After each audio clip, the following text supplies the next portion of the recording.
Alors, ça sent la fin. Hein. Je ne sais pas la fin laquelle, FIN, FIM, je ne sais pas, mais ça sent la fin.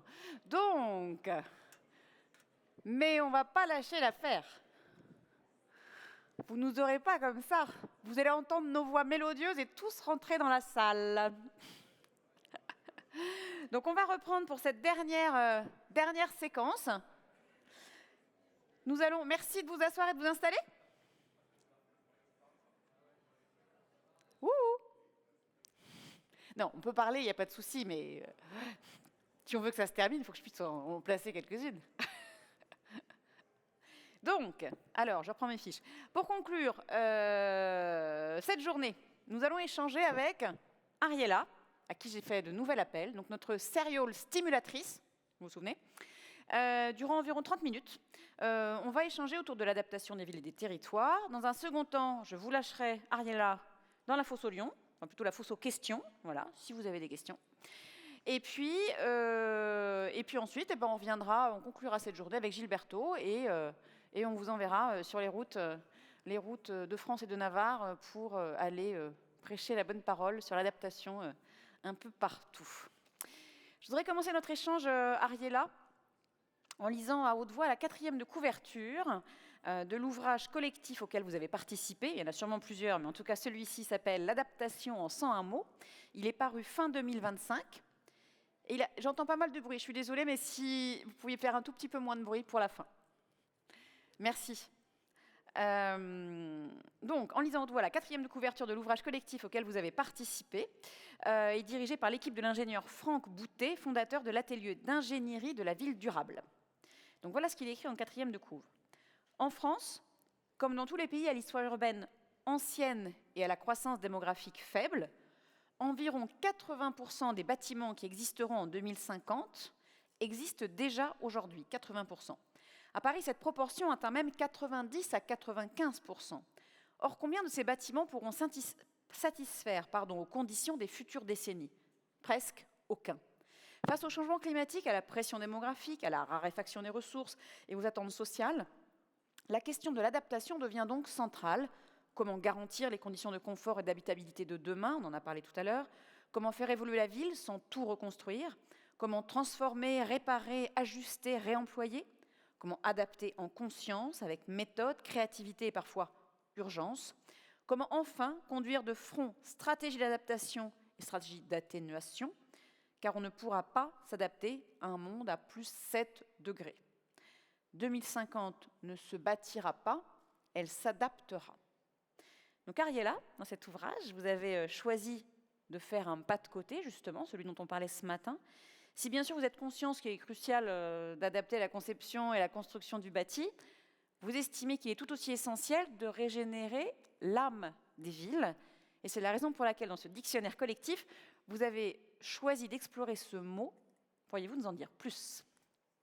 Alors, souvent, dans les approches écologiques, on oublie complètement la qualité de la ville, le plaisir de la ville. J'utilise souvent ce terme, d'ailleurs, j'ai donné ce terme au livre que j'ai fait pour mon Grand Prix, le plaisir de l'urbanisme, parce que généralement, l'urbanisme, c'est un cauchemar, la ville, c'est un problème, et la ville écologique, on en parle de façon extrêmement technique. On parle en termes de bâtiments. Or, la ville, c'est le plaisir d'être ensemble, c'est marcher au calme, c'est faire des découvertes, c'est rencontrer les autres. C'est ce qu'a dit ce matin donc Michel, c'est respirer un air non fétide, c'est que ce soit habitable, qu'on soit au frais, qu'on soit le long d'une rivière. Et ça, et aussi un lieu où on n'est pas agressé, verbalement ou physiquement. Donc la ville qui s'adapte, c'est aussi une ville bioclimatique. C'est une ville où il fait bon vivre. Et j'ai voulu insister sur le fait que la dimension technique et la dimension environnementale au sens strict du terme ne couvraient pas ce qu'on voulait mettre derrière l'adaptation. Alors, puisqu'on parle de l'âme des villes, je voudrais qu'on aborde une autre notion sur laquelle vous travaillez depuis 7 ans, m'avez-vous dit, et sur laquelle vous vous apprêtez à capitaliser dans un livre pour le printemps prochain, celle d'urbanisme féministe. Selon vous, en quoi une question de genre, parce qu'on peut se poser la question, en quoi une question de genre peut-elle impacter les villes et leur capacité d'adaptation? Alors d'abord, il faut savoir que les pratiques des femmes sont beaucoup plus écologiques que les pratiques des hommes. Elles prennent moins la voiture, elles consomment des choses beaucoup moins polluantes, elles assurent le care et leur place dans la ville n'est pas assurée. Donc l'ouvrage qu'on s'apprête à écrire et surtout le travail que je mène depuis 7 ans montre que la ville n'est pas faite pour les femmes. La ville a été toujours conçue pour les hommes. Elle a été, par exemple, au plan de la mobilité, elle est conçue domicile-travail, en voiture. Les femmes font des parcours extrêmement divers, des multidestinations, et elles prennent des transports en commun non adaptés. Mais aussi, on pourrait parler de la sécurité. Alors, en général, on rentre par la sécurité. Et la sécurité, ça implique des parcours sécurisés, ça implique la surveillance, mais ça implique surtout de créer des lieux favorables à l'épanouissement des femmes. Il faut voir qu'aujourd'hui, par exemple, les femmes n'arrivent plus à faire du jogging dans la ville. Elles sont agressées verbalement. Alors, il y a des villes qui ont anticipé par rapport à la France, surtout, d'abord, il y a l'Espagne qui a anticipé. San Sébastien, où des jeunes femmes ont fait la carte de la ville interdite, là où les femmes se font agresser. Elles ont été montrer ça au maire, et le maire les a embauchées. Il a créé un service de l'égalité à l'apostrophe. Égalité. L'Espagne caracole devant, hein, comme d'ailleurs pour aussi les violences féminines. Et on a énormément d'innovations, que ce soit dans la métropole barcelonaise, dans la région valenciennoise, et surtout le Pays basque. Le Pays basque a des crédits qui sont consacrés à ça. Toutes les villes ont un service de l'égalité, mais on peut parler de Vienne. Vienne a anticipé depuis 30 ans.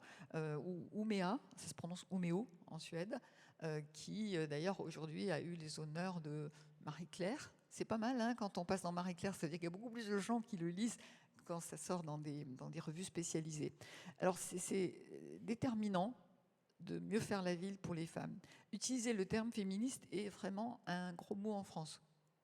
J'ai eu beaucoup de mal à l'imposer, y compris au sein du club Ville Aménagement dont je fais partie et qui finance l'étude, alors qu'il est largement utilisé en Espagne, en Suède, en Norvège et à Vienne. Ça me paraît important d'insister là-dessus. Alors on m'a dit, mais non, on travaille seulement sur... Pourquoi tu ne fais pas la ville des usages? Je dis, parce qu'à un moment donné, scientifiquement, il faut sélectionner un sujet, travailler là-dessus.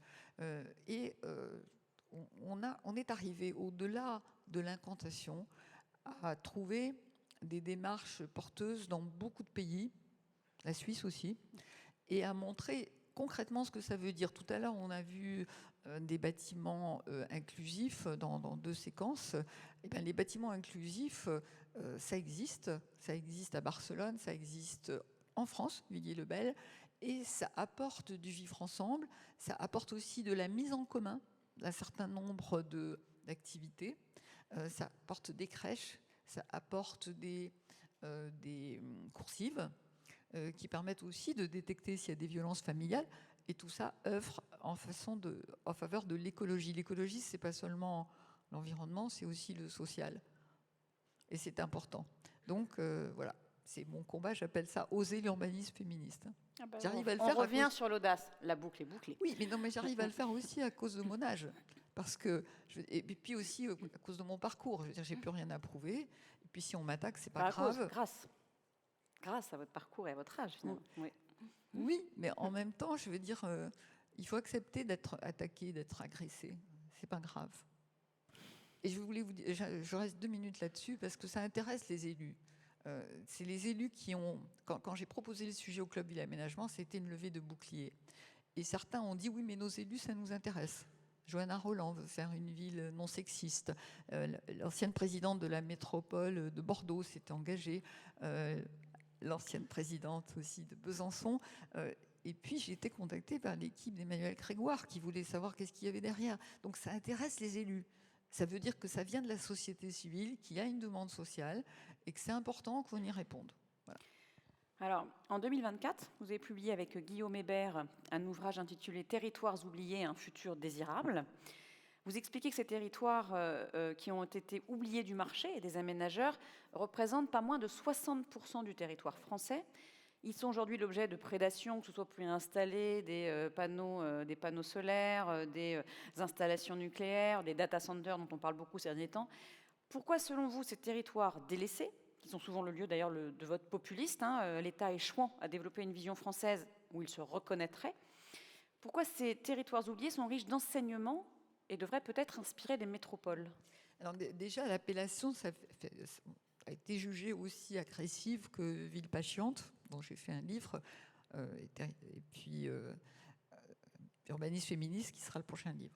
Donc, déjà, ça a énervé. Pourquoi? Parce qu'il est vrai que la France aide tous ses territoires. Et ça, c'est formidable. C'est un atout de la France. C'est pas vrai partout. Mais est-ce qu'elle les aide de façon adaptée? Ça n'est pas certain. Alors, on a été aussi regarder les voisins. Parce que les Italiens ont créé une stratégie nationale pour les territoires oubliés, les territoires intérieurs, remarquables, les Espagnols, les Portugais. Moi, je vais toujours voir les autres. Vous savez, je suis pas née en France et je trouve que c'est intéressant d'aller butiner chez les voisins. On apprend beaucoup de choses. Et on peut leur apprendre des choses aussi. Alors, déjà, l'appellation était jugée très, très inacceptable. Parce que méprisante. Non, parce que l'État intervient. Ah, parce que l'État intervient bien. Parce que l'État intervient. Alors, ce qu'on a voulu démontrer, c'est que les aménageurs étaient absents, parce que les études sont financées par le club Ville Aménagement, les aménageurs. Les aménageurs sont absolument absents. On a voulu leur montrer qu'ils pouvaient créer la commande. Je vous raconterai une anecdote si j'ai le temps là-dessus. Et allez-y, faites-le. Alors, l'anecdote est intéressante parce que à côté de Clermont-Ferrand, il y a une ville remarquable, j'ai oublié son nom, à quelques kilomètres, où Patrick Bouchin, grand prix d'urbanisme, puis un homme très créatif, avait installé la permanence architecturale, comme il fait toujours dans son projet, donc les 7 échelles, les 7 façons de faire la ville. Et donc, on avait été visiter et il y avait un bâtiment extraordinaire, qui datait du début du siècle et qui faisait l'objet de cette permanence architecturale, la preuve par 7. Et alors, ils occupaient une toute petite partie du bâtiment. Alors, je dis à l'aménageur qui est à Clermont, je lui dis, pourquoi tu n'achètes pas le bâtiment? Tu achètes le bâtiment et puis tu en fais des logements, tu peux en faire des tas de choses. C'est une merveille, ce truc. Et il me dit, il n'y a pas de marché. Je lui dis, mais tu peux créer le marché. Tu n'es pas très loin de Clermont. Tu peux créer des transports à la demande, etc., etc., et créer du logement pas cher au lieu de construire. C'est pas dans le marché. Donc, si vous voulez, aussi les aménageurs, c'est assez rare qu'ils initient la commande, qu'ils inventent la commande. Or, c'est possible de le faire. Alors, en quoi ils sont innovateurs? Donc, ils sont innovateurs parce qu'ils ont peu de moyens, parce que le maire est accessible et que les initiatives locales se réalisent très rapidement. Alors, je cite un architecte urbaniste que j'aime beaucoup, qui a eu le Grand Prix de l'urbanisme il y a 3 ans, Simon Tessou. Et Simon Tessou, pour moi, c'est, j'ai appelé, les gens comme Simon Tessou, je les appelle les urbanistes aux pieds nus. Ce sont des gens qui travaillent sur le territoire, qui travaillent avec les élus, qui travaillent avec les habitants, qui inventent les programmes à partir de l'essence du territoire, qui recomposent, qui fabriquent un espace public pas cher, remarquable, et qui arrivent à reconvertir. Simon, par exemple, a reconverti un ancien bâtiment agricole en tiers-lieux. Il y a des tiers-lieux ruraux qui créent des vrais lieux de rencontres. Et donc, il invente aussi l'architecture de la reconversion, qui bien sûr est écologique, et dans la mesure où on le laisse faire. Parce que les architectes des bâtiments de France ont tellement de contraintes sur ces bâtiments que parfois ils n'y arrivent pas. Et qu'ils n'arrivent pas à mettre en œuvre des dispositifs qui seraient climatiquement disons positifs, parce qu'ils sont interdits par les questions patrimoniales. D'ailleurs, il y a eu un débat récemment sur Paris. On peut adapter, bien sûr qu'on peut adapter le patrimoine haussmannien, mais on a des obstacles qui sont monstrueux et qui sont inacceptables. Je pense que ça, c'est un point qui devrait nourrir les politiques nationales et dire le patrimoine, parfois, il faut démolir. Alors, je reviens dans les villages. Simon Tessou a essayé de reconvertir les bâtiments parce qu'il dit qu'il faut démolir un peu. Il faut démolir un peu pour que ces bâtiments soient vivables. Eh bien, il n'y arrive pas. Or, c'est indispensable. Barcelone l'a fait. Dans les quartiers anciens, ils ont démoli des rues entières pour pouvoir créer des ramblas et rendre habitable le patrimoine qui est là. Donc je pense que ces territoires oubliés nous montrent une façon de faire très très différente, très économe, un pied devant l'autre, donner accès à la nature, donner accès aux espaces publics, faire travailler les artisans locaux pour fabriquer par exemple la sculpture de l'espace public. Il y a énormément de leçons à en tirer. Et la proximité avec les élus est un truc formidable, parce que ça permet de co-construire. Puis les habitants viennent voir ce qui se fait. Alors, dans ce livre, on a montré à la fois les réalisations qui se faisaient et on a exposé les politiques nationales. Alors, juste un mot sur le Portugal, par exemple. L'action sur les territoires oubliés au Portugal a été conduite par le ministre en charge de l'économie. Et ça, pour nous, c'était saisissant. Parce qu'il disait, c'est pas possible de laisser sur le carreau autant de gens dans notre territoire. Il faut dynamiser à la fois l'économie et l'écologie. On a des territoires qui brûlent. On a des territoires où la terre n'est plus vivante. Et c'est inadmissible. Et c'est problématique économiquement. Moi, quand on a fait le colloque du Club Ville Aménagement, que je faisais ma séquence sur les territoires oubliés, je l'ai fait venir. Parce que ce matin, ça a été évoqué, la question économique de l'écologie. Il n'y a pas beaucoup de gens qui y sont sensibles. Pour moi, c'était déterminant qu'un ministre de l'économie s'y intéresse. Justement, ce qui est essentiel pour vous en termes d'adaptation des villes, on l'a bien compris, c'est d'agir sur le non-construit. On a parlé de l'âme des villes, de l'urbanisme féministe. D'où ma prochaine question. Alors, quelle est votre position ou vos propositions peut-être concernant notre sous-sol? On l'a évoqué un petit peu ce matin avec Laurence sur le sol, le foncier en fait, qu'on peut en faire, le sol vivant. Donc, plus largement sur la biodiversité et le métabolisme urbain. Le métabolisme urbain, pour rappel, ce terme a été développé par la chercheuse Sabine Barle, qui était Grand Prix de l'urbanisme 2025, et dont vous avez réalisé le livre et que vous avez convié à votre dernier entretien 5 à 7. Pour rappel, voilà comment elle définit, Sabine Barle, ce terme issu de la biologie. Quand on parle de métabolisme urbain, on veut mettre l'accent sur le fait que les sociétés humaines et urbaines ont une base matérielle et que leur relation avec l'environnement se traduit physiquement par des échanges d'énergie et de matière. On l'a déjà évoqué effectivement ce matin. Dans ces flux, il y a tout ce qui rentre, eau, matériaux de construction, aliments, produits agricoles, énergie fossile, ce qui reste, bâtiments, infrastructures, et ce qui sort, émissions atmosphériques, déchets et rejets dans l'eau. Ces rejets sont liés à ce que l'on a consommé. C'est une façon d'observer la ville à travers les échanges de flux, de stocks d'énergie et de matière nécessaires à son fonctionnement. Alors Ariela, justement, où en est de votre réflexion sur ce point précis? Alors moi, je n'ai pas de proposition sur les sous-sols. Tout à l'heure, je parlais du défi de la connaissance. Moi, je pense lire beaucoup. Je lis la grande presse et je lis énormément de livres de chercheurs et je lis beaucoup de livres professionnels. Et on découvre tout le temps des choses, en permanence. La démarche présentée par Sabine Barle, qui lui avait valu le Grand Prix, je la connaissais sans vraiment la connaître. Récemment, on a auditionné Marc-André Sellos, qui a écrit un livre magnifique, tout petit comme ça, qui coûte 7 €, qui est la biodiversité comme un humanisme. Et il nous fait découvrir des choses que je ne connaissais pas du tout, alors que j'ai consacré ma vie à la question urbaine et écologique. Donc déjà, ça, je trouve que c'est déterminant et ça nous amène à modifier sensiblement notre façon de travailler et ça devrait faire évoluer les politiques publiques. Donc Sabine Barle, déjà, au travers de son travail sur la question du métabolisme urbain, nous démontre que les solutions écologiques, elles sont loin de résider entièrement dans la décarbonation. Moi, je trouve qu'il y a un énorme problème, parce que tout est centré, toutes les politiques françaises, les politiques européennes, les financements sont centrés sur la décarbonation. Or, elles, comme Marc-André Sellos, nous disent ce qui se passe dans le sous-sol est produit du CO2 infiniment plus que tout le reste. Et on s'en occupe pas. Du CO2 ou le stock. Oui, c'est ça. Et puis, je cite aussi François Gémen, que ça a l'air évident, mais je veux dire que c'est important de dire des choses de façon très simple. François Gémen aussi, avec lequel j'ai pas mal travaillé, qui est un des rédacteurs du GIEC, et qui a cette capacité aussi à se faire comprendre de gens qui connaissent rien à rien. il nous a expliqué quelque chose de très simple que je crois que beaucoup de gens n'ont pas compris. C'est que le CO2, c'est un stock, c'est pas un flux. Et donc, ça ne peut pas se réduire. Ça a été dit ce matin. Hein. Pas se réduire. C'est-à-dire que même si, par exemple, la question de la pollution, si, imaginons qu'on enlève toutes les sources de pollution dans une ville, on trouve un état parfait. Il n'y a pas de problème. C'est un flux. Donc là, c'est un stock. Ça veut dire qu'on ne peut pas le réduire. Enfin, il faut des milliers d'années pour réduire. Donc tout ce qu'on ne rajoute pas, c'est bien.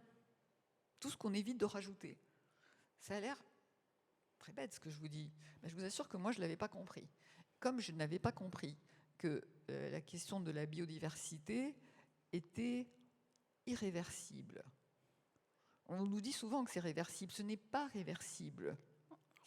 Ça dépend de quoi on parle. Mais je veux dire, les espèces qui ont disparu, on ne peut pas les ramener. Une fois qu'elles sont totalement disparues, oui. Si elles sont affaiblies, rien ne peut les faire repartir. Mais si elle a disparu, disons que c'est mort. C'est moins catastrophique que le CO2, c'est-à-dire que on peut agir sur la biodiversité, c'est vrai.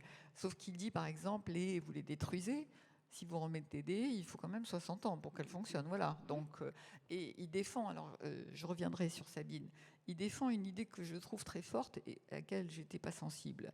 Il dit, ce qui est étrange, c'est qu'il y a des lois pour protéger le patrimoine bâti. Il dit, mais le patrimoine bâti, on peut le reconstruire. Mais il n'y a rien pour défendre le patrimoine biodiversité alors qu'on ne peut pas le reconstituer. Et ça, pour moi, c'est un choc. C'est important que les uns et les autres, on soit capables de recevoir ces chocs et ces informations qui devraient changer les métiers, qui devraient nous changer les métiers. Alors, ce que Sabine dit aussi, qui est essentiel, c'est que si on veut rendre un territoire écologique, c'est ce que j'appelle, moi je préfère utiliser ce terme quand même, rendre un territoire écologique, il faut trouver la bonne échelle. Et elle a fait des prestations pour un certain nombre de territoires et elle en démontre que la bonne échelle n'est jamais l'échelle administrative. Elle est l'échelle du métabolisme urbain, c'est-à-dire les échanges de stocks. Elle a fait un livre extraordinaire dans le cadre du défunt POPSU, malheureusement, le programme d'observation des villes, le JPPO, que l'État vient de détruire d'une façon scandaleuse.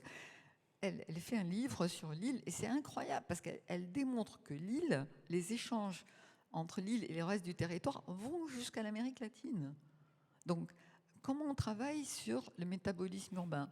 Elle dit qu'il y a de plus en plus de spécialistes qui savent aider les collectivités à travailler à la bonne échelle. Elle a fait un boulot extraordinaire avec des collègues sur le bassin de Seine où elle procède par scénario. Donc il y a le scénario du laisser-faire, il y a le scénario jusqu'au boutiste qui amène à un changement total, un peu comme disait Michel ce matin, un changement de mode de vie, un changement de production, mais qui est jouable et viable et économiquement faisable. Et puis elle a un scénario entre les deux. Apparemment, ça continue à progresser. Alors je pense que c'est très important qu'on s'imprègne de ces notions et qu'on puisse les communiquer très facilement. Moi, j'ai fait une interview de Sabine de 2 minutes 30. 2 minutes 30, où elle explique 1, c'est quoi le métabolisme urbain, 2, qu'est-ce qui se passe si on ne fait rien, et 3, qu'est-ce qu'on peut faire. Et bien ça, il faudrait le diffuser dans toutes les écoles, quoi, parce qu'elle est très claire, et il faut qu'on travaille là-dessus. Et on n'a pas le savoir, on n'a pas la commande publique, et on n'a pas les politiques publiques pour le faire. Quand on parle justement, quand elle parle de métabolisme urbain, Sabine Barle, elle parle aussi de ce sobriété choisie, un terme qu'on a effectivement beaucoup employé ce matin et je crois dans la conférence tout à l'heure avec Victor, une sobriété qui est souvent mal accueillie par les milieux économiques. Écologie et économie sont d'ailleurs quasi systématiquement opposés dans la presse, dans les arènes politiques. L'un serait l'antithèse de l'autre. On ne pourrait pas être écolo et prospère. Tout simplement, qu'en pensez-vous? Voilà, qu'est-ce que vous voulez dire là-dessus? Économie, écologie, il n'y a pas longtemps, j'ai organisé un événement qui s'appelait « Sans écologie, pas de business ». Là aussi, on m'a contesté le terme. Mais je voulais vraiment rentrer dans le business et pas seulement l'économie. Parce qu'au nom du business, on sacrifie l'économie et on parle aussi d'écologie punitive. Mais l'écologie punitive, c'est pas l'écologie punitive, c'est ce qu'on vit aujourd'hui et qui est destructeur de l'économie. Alors, j'étais tombée dans Le Monde sur... Le Monde est une source incroyable d'informations. Hein. Moi, je recommande à tout le monde de lire la presse parce qu'on découvre des choses qui ne sont pas encore dans le grand public.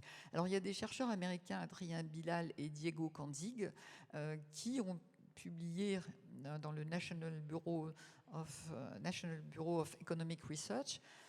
Ils ont des chiffres. Alors, il y a plein. Moi, finalement, j'ai eu accès à la recherche et l'inaction climatique risque de coûter beaucoup plus cher que prévu.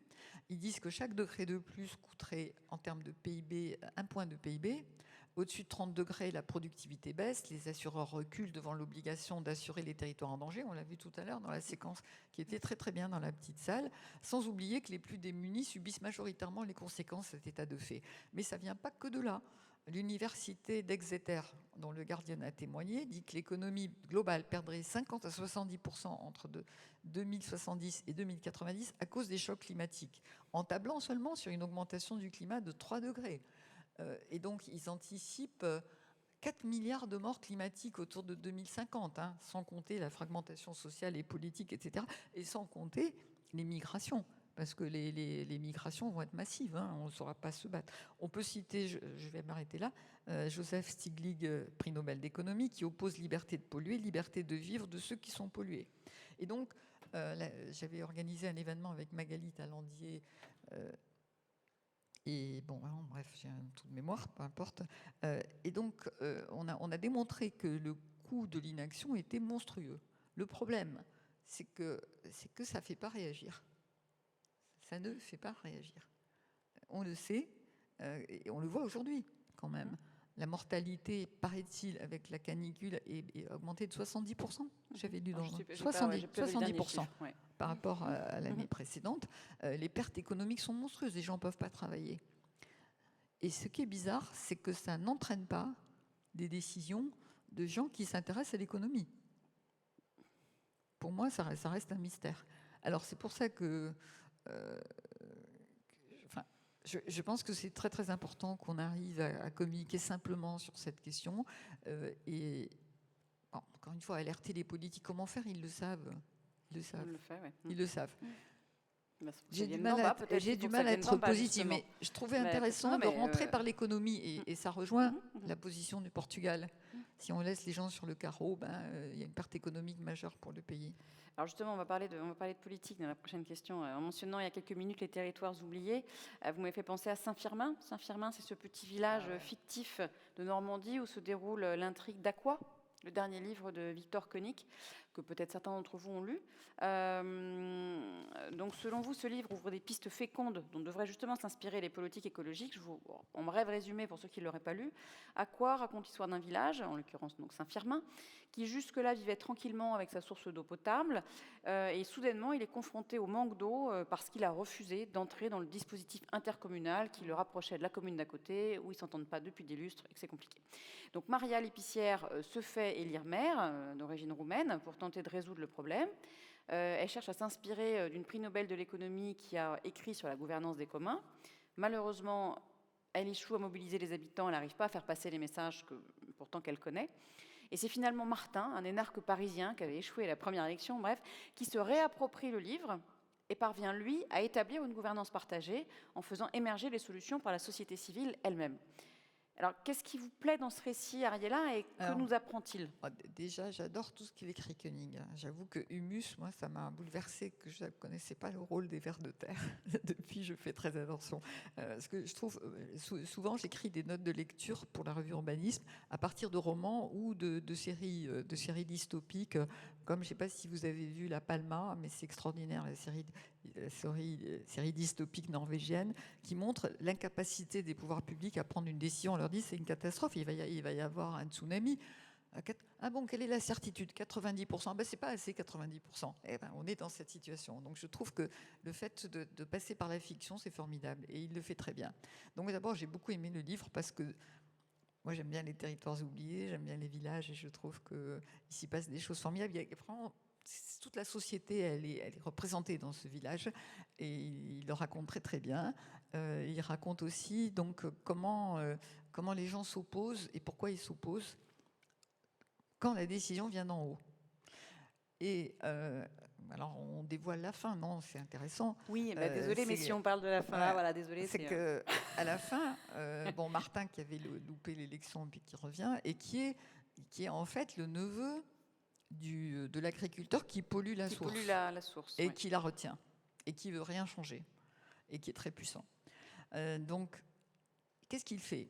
Il fait le contraire de ce que notre monde professionnel fait. C'est-à-dire que notre monde professionnel dit, on va former les habitants. Voilà, on va leur expliquer. On va former les habitants. Là, pas du tout. Il se contente d'expliquer la situation. C'est-à-dire que bientôt, il va falloir évacuer le village parce que, en fait, on tient 3 jours sans eau. De là, c'est pas possible, on meurt. Donc, comme on peut pas gérer cette affaire de la source, il va falloir évacuer. Et il explique les données.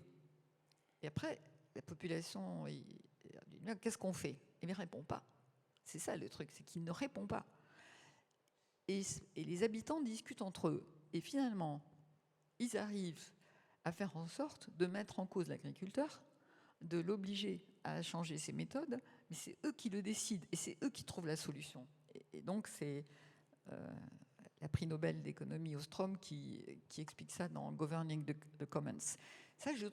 Moi, ça m'a beaucoup secoué parce que j'ai fait un billet pour Très Urbain, qui est une revue d'urbanisme, parce que j'ai rapproché ça des élections municipales. Parce que ce qui m'a beaucoup frappé quand même, c'est que pour moi, les élus qui faisaient le travail le mieux au sens, on l'entend nous, de l'adaptation, de la qualité de la ville, de la qualité de vie, elles se retrouvent avec 35% au premier tour. La maire de Rennes, c'est inimaginable. La maire de Nantes et Nice, on peut détester Estrosi, mais quand même, la transformation de la ville est spectaculaire. Grégory Doucet, 35%. Après, il a eu beaucoup plus.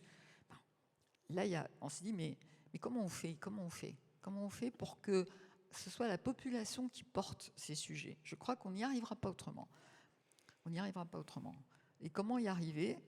Moi, ce livre m'ouvre des perspectives. Je me dis, le type de participation que nous menons à la française, un peu réglo, on réunit les habitants qui veulent bien venir, et après on est OK avec la loi. Ça marche pas. Moi, ma fille, elle fait ce type de métier dans la belle friche. Mais j'ai rencontré quelqu'un ici qui fait ce métier de participation et qui invente des méthodes pour que les habitants se sentent concernés, pour qu'ils puissent, eux, trouver la solution. Ou alors qu'ils arrivent à évaluer les décisions qu'on leur propose. Moi, j'habite à côté de Cagnes-sur-Mer, qui est une ville qui a été extrêmement bien pilotée par un maire de droite assez écolo, qui a rendu le bord de mer magnifique, gratuit. Donc, il y a des usages incroyables. C'est Alfred Peter, paysagiste, qui a fait cet aménagement. Bon, il a fait des choses absolument formidables. Il saute au premier tour contre... Allez, je vais y aller quand même, parce qu'il paraît que ça énerve certaines personnes, mais je lui dis, c'était le cas, enfin, c'est factuel. Il a sauté dès le premier tour contre un jeune candidat RN qui proposait, de mettre plus de stationnement. Alors ça posera des problèmes, parce que pour l'instant, le bord de mer, il est extraordinairement vivant. 2, de ne pas faire venir le tramway de Nice. Il faut voir comment ça circule. C'est très compliqué quand même, les Alpes-Maritimes, parce que c'est un littoral super étroit. Donc, tout est saturé. Et puis, une garderie pour les chiens. Voilà. Il a gagné comme ça. Alors, moi, je me dis, s'il fallait discuter avec les habitants, OK, vous voulez plus de stationnement, alors on les met où ? Et du coup, vous ne pouvez pas utiliser le bord de mer comme vous l'utilisez. Il faudrait décliner. Vous ne voulez pas le tram ? Est-ce que vous comprenez que ne pas avoir le tram, ça veut dire ne pas pouvoir aller à Nice ou à l'aéroport pour 1 € et prendre votre voiture que vous ne savez pas où la garer, etc., etc. Donc, je n'ai pas les solutions, mais je suis sûre qu'il faut qu'on progresse dans ce domaine-là. Parce que si on n'a pas, si notre sujet n'est pas porté par l'ensemble des Français, on n'y arrivera pas. J'ai été auditionnée dans le cadre de Nantes 2030, proposé par Johanna Rolland, et ma conclusion, c'était, si Johanna Rolland prend toutes les décisions qu'elle doit prendre, elle ne sera pas réélue. Ça, c'est sûr et certain. Parce qu'il y a des décisions très difficiles à prendre. Michel a brossé un tableau de tout ce qu'il fallait faire évoluer. Mais un élu qui oserait dire ça, il est balayé dans la seconde. Elle n'aurait pas 35%, elle aurait 5%. Mais justement, donc on a des politiques qui essayent de faire des choses, mais qui ne sont pas payés pour ça, finalement. Mais qu'est-ce qui manque à l'écologie politique, finalement ? Elle est encore frileuse ? Est-ce que les élus manquent d'audace ? Alors, ce n'est pas le cas de Johanna Rolland, parce qu'elle a de l'audace. Ont-ils peur de se tromper ? Est-ce que c'est le jeu du lobby, du pouvoir économique ? Voilà. C'est quoi ce frein ? Bon, d'abord, moi j'ai énormément de respect pour les élus locaux. Je trouve qu'ils donnent beaucoup de leur temps et démolir les élus locaux, c'est vraiment, vraiment pas de mise. Hein, parce que beaucoup d'entre eux, quand même, font un super travail, que ce soit des villes de droite ou de gauche. Hein. Je cite Toulouse à gauche, Toulouse qui est de droite, qui a fait une traversée verte de tout son territoire. Donc les élus locaux, ils mouillent la chemise, ils font beaucoup de choses. Ils ne sont pas accompagnés quand même par les politiques nationales du tout. Tous les élus ne prennent pas les bonnes décisions. Après, il y a aussi un problème énorme, c'est qu'on parle surtout des villes, or c'est l'ensemble du territoire qui est concerné, et pas que les villes. Moi, je dis toujours, il manque un projet France, vous voyez, un projet France. Quelle France je veux être? Est-ce que vous avez déjà entendu un gouvernement de gauche ou de droite dire, voilà la France que je veux? Jamais. Moi, je travaillais sur le projet urbain. En France, on parle projet urbain, opération d'urbanisme, mais c'est ridicule. Les anglo-saxons, ils parlent de vision. Quelle ville je veux être? Donc, on a besoin de savoir quelle ville on veut être, quelle France on veut être, et lancer ce débat, avoir un vrai débat national. Est-ce qu'on veut une France concentrée sur les métropoles qui étouffent, ou est-ce qu'on fait une France décentralisée, on laisse les gens habiter dans les villages, on leur donne les conditions, ils utilisent des voitures électriques, parce que c'est Jean Viard qui dit ça, que c'est beaucoup plus adapté à la campagne qu'à la ville, ce qui est vrai. Donc, donnons la chance aux gens de rester là où ils sont, pas densifier le territoire, et d'avoir une vision de quel territoire on veut. Sélos, il dit qu'il faut protéger 60% du territoire, il a sûrement raison, si on veut régénérer la biodiversité. Ce qui manque, c'est ça. C'est une vision nationale, un engagement. Moi, je crois beaucoup au bottom-up. J'ai travaillé pour les services de l'État, mais j'ai toujours pensé, et ça a été mon métier, j'ai toujours pensé qu'il fallait faire remonter les expériences du terrain, qu'elles soient françaises ou européennes, pour nourrir les politiques nationales. C'est pas le contraire. Parce que les élus nationaux, ils connaissent rien au territoire, absolument rien. Il faut qu'ils écoutent les élus locaux. Il faudrait peut-être un gouvernement des villes, peut-être. Merci beaucoup Ariella, on est dans notre temps, c'est très bien, je suis ravie. Donc je vous propose d'applaudir Ariella pour cet échange conclusif et cette ouverture de vision. Et là, on va rallumer un petit peu la salle. Et est-ce que vous avez votre vision à partager? Une question pour Ariella. Vous avez la parole. Est-ce que j'ai des bras qui se lèvent ou pas? Ça y est, je vous sens un peu endormi. Peut-être parce qu'on a arrêté la clim, en fait. C'est ça? Vous avez un peu chaud? S'il n'y a pas de questions, moi j'aimerais, j'ai fait tout à l'heure, citer une des expériences qui m'a le plus séduite, et sur laquelle, avec le regretté Jean-Louis Cohen, on avait fait, à l'époque je faisais ce qu'on appelait les ateliers projets urbains, c'est-à-dire que c'est des plongées dans des villes où on fait des visites et on écoute les acteurs de cette ville et puis on fait un livre. Voilà. Là, on avait une vision, une vraie vision. Bloomberg savait quel New York il voulait faire à la grande échelle. Et ce qu'il a fait, qui est extraordinaire, c'est Plan YC. Plan YC, c'est un document qui est une sorte de charte élaborée avec les habitants, avec les professionnels, sur différents sujets. L'énergie, la nature, l'écologie, l'économie, le plaisir de la ville, les espaces publics, l'eau, etc. Et de ça a émergé une sorte de charte. Et cette charte, Plan YC, était réactualisée régulièrement. Elle était alimentée aussi par des exemples. Donc, c'est la question que je posais à Victor tout à l'heure. C'est-à-dire, tu as des tas d'exemples, mais là, ils rentrent dans une stratégie, les exemples, pour montrer. Et ces différents éléments de la charte étaient accompagnés d'un programme d'action. 100 000 arbres. On va planter 100 000 arbres. Voilà. Des déductions fiscales pour obtenir qu'une majorité de toits plats deviennent soit des toits solaires, soit agricoles. Et ils l'ont fait. Ils l'ont fait. Donc pour moi, ça c'est exemplaire. Ça veut dire là, on a un élu qui en plus délègue aux personnes qu'il a mis en charge, qui peuvent être chargés de l'urbanisme, des espaces verts ou autres, il leur délègue complètement la responsabilité.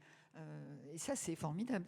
La directrice de l'urbanisme a été très violemment attaquée par les promoteurs, et il a écrit dans les journaux, moi je lui fais entièrement confiance, elle fait ça pour le bien de New York, et vous verrez que vous gagnerez plus d'argent si vous l'écoutez. Donc, Elle a totale liberté d'agir. Voilà, pour moi, ça c'est formidable. Donc c'est intéressant pour nous d'avoir des expériences à la bonne échelle et pas seulement les petits bottom-up, les petites expériences, pour pouvoir nous en inspirer, parce que ça a existé, ça peut exister. Eh bien, les expériences et les exemples, j'ose espérer qu'ils vont venir de vous tous, mais ça, je suis sûre. On verra ça dans la Biennale 2028, peut-être, les exemples qui ont fleuri, qui ont été cultivés, puisqu'on était sur cette thématique. Bon, ben voilà, ça y est. Merci, Ariella. La journée, vous pouvez rester là pour le temps qu'on finisse. Restez sur scène, Ariella. La journée est passée vite, très vite, trop vite, un peu comme le changement climatique. Voilà. L'important, c'est que nous ayons employé ce temps à parler adaptation, car quand on voit ce qui se passe dans le monde chaque jour, ces catastrophes climatiques à répétition, quand on voit, c'est mon petit coup de gueule à moi, ces êtres humains qui, excusez-moi l'expression, mais s'en prennent plein la gueule, parce que leur pays n'est tout simplement pas au bon endroit sur la carte, ou parce qu'ils ne disposent pas des capacités financières ou de gouvernance qui leur permettraient de s'adapter, eh bien, quand on voit tout ça, on se dit que nous, ne serait-ce qu'envers eux, par respect pour eux, on a un peu le devoir de s'adapter parce que nous en avons encore la possibilité, les moyens, l'envie, j'espère qu'elle est là et c'est aussi pour ça que vous êtes là. Donc, puisque ça ne coûte pas plus cher, faisons-le avec le sourire, car la ville de demain sera plus juste, plus résiliente, plus joyeuse, ou elle ne sera pas. Donc, encore une fois, merci à tous pour votre engagement. C'est de ça dont les Français ont besoin aujourd'hui. Moi, je le vois avec mon bouquin sur les éco-optimistes. On a besoin de ça, d'engagement, d'enthousiasme, et d'y aller. Pas seulement de la clim, même si on peut avoir des questions de clim, hein, on est d'accord, mais on a besoin d'autre chose. Avant que vous ne partiez, est-ce que... Attends, Gilberto, t'es où? Je pensais que je t'ai mis là. Attends 2 secondes, je t'ai oublié. J'ai mélangé mes fiches. T'es là. Oui, en fait, j'ai mélangé. Donc, je dirai plus ça. Je reviendrai après. Gilberto, avant de conclure ce que j'étais en train de faire, je voudrais te rappeler. Donc, rappeler sur scène notre Sicilien préféré. Allons-y. Moi aussi, je suis fatiguée. Je vais te laisser un micro. Tiens. Voilà, que ta voix porte. Rassurez-vous, j'en ai pas pour longtemps. 2 minutes? Non, mais a priori, mais j'ai rien prévu. Je voulais absolument improviser. D'abord, merci d'être encore là. Je sais que la journée a été longue. Oui. Mais nous voulions, il y a 9 mois, nous avons constitué un groupe de travail au sein du SINA pour réfléchir au thème. Donc l'adaptation s'est imposée à nous. Comme vous le savez, les actualités ont mis ce mot sur toutes les antennes et nous voulions donner de la profondeur à ce mot. Donc j'espère, en tout cas pour chacun d'entre vous, vous allez ressortir avec plus de compréhension, un éventail plus large des champs du possible, collectif et individuel. Le SINA, c'est un collectif qui se donne comme rôle d'agiter la ville, de l'accompagner pour un monde meilleur. Et dans tout ce qu'on a vécu aujourd'hui, je voudrais retenir quelques mots de Michel Lusseau, que par ailleurs, avant qu'il intervienne, je connaissais et j'avais bien étudié l'ensemble de ses conférences. Et ce qui me touche, c'est beaucoup de choses, mais je voudrais repartager avec vous 8 mots simples qui sont en fait la constitution des valeurs qui forgent le développement de notre urbanité d'aujourd'hui, les valeurs qu'il a évoquées lui-même, puissance, compétition, performance, autonomie, individualisme, privé, et le non-humain n'est qu'un objet. Je trouve que cette digression de mots, quand on la met en face de vulnérabilité, de coopération, de robustesse, d'interdépendance, de solidarité, du commun et du non-humain comme sujet, eh bien, on est tous en capacité d'imaginer un monde différent. Je l'ai dit en introduction, j'en suis profondément convaincu, l'adaptation nécessite un changement de civilisation. C'est fort, hein, c'est bon, mais est-ce qu'on en est capable? On a peu de temps, puisque la question carbone, entre autres, on est sur une courbe croissante carbone. Vous le savez, si on est en carbone zéro d'un coup, Covid mondial, tout s'arrête, hop, les températures arrêtent de progresser. Elles persistent, certes, mais elles arrêtent de progresser. Et vous êtes tous conscients que c'est totalement impossible à ce jour, en tout cas les problèmes carbone zéro. Et donc on est sur une courbe évolutive et l'adaptation est un moteur pour réduire la pente de cette courbe. Voilà. Donc c'est vraiment un profond changement qu'on doit tous entre nous, et j'espère juste pour finir que cette journée vous laisse une trace. Voilà. Qu'elle vous laisse une trace. Cette trace, j'espère qu'elle aura comme conséquence de modifier vos comportements. Ils sont peut-être déjà extraordinairement adaptés, mais on peut toujours mieux s'adapter. Voilà. Dernier mot. Pour moi, toutes ces questions urbaines, architecturales, sont très importantes. Elles sont intimement liées à la question sociale et sociétale. On ne peut pas dissocier ça. Alors, moi je l'ai un peu évoqué ce matin, Ariella par ses propos aussi, pareil, un peu Michel aussi, mais en fait, on est dans un monde où on a perdu la notion, ou en tout cas la capacité à offrir une équité à chacun d'entre nous. Alors une équité par rapport à tous les problèmes environnementaux, mais pas que, une équité républicaine aussi. Et le monde qu'on doit réinventer, c'est un monde où effectivement ce sont les plus fragiles qu'on doit d'abord prendre en charge, et en espérant qu'on soit capable de construire une équité nouvelle. Voilà, je vous remercie. Je veux terminer d'abord en remerciant nos partenaires, sans qui cet événement ne se ferait pas, en remerciant nos permanentes, Virginie et Delphine, qui ont vraiment œuvré très fortement pour que ça se réalise.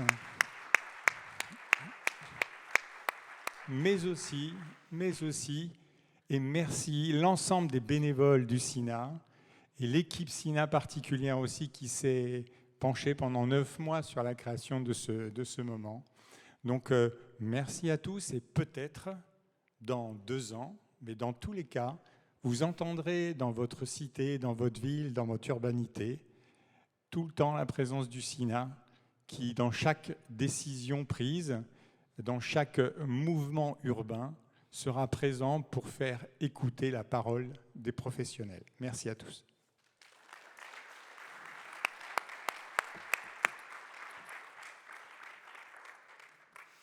Bon, alors moi, ça avait été clair, parce que ma conclusion, ça y est, c'est fait. On va, parce qu'on a remercié Delphine, Virginie, mais il y en a un autre, là. Merci pour... Merci Gilberto pour ton enthousiasme, ton engagement et ta sincérité. Voilà, donc je tenais à le dire, parce que vraiment, on a vraiment œuvré de manière intelligente et engagée. J'ai trouvé que c'était vraiment une belle organisation. Donc merci à tous. Et avant que vous ne quittiez la salle, juste, j'ai quelques petites infos extrêmement simples à vous dire. Pour ceux qui sont inscrits au dîner de ce soir, rendez-vous à 19h au restaurant de plage Le Barbarossa. Voilà, 15 minutes à pied d'ici. Et pour les autres, bon retour à vélo, à pied, en voiture, en train, en avion, je ne sais pas. Rentrez bien et merci encore. Merci encore d'être venu jusqu'ici aujourd'hui. À dans 2 ans. Merci.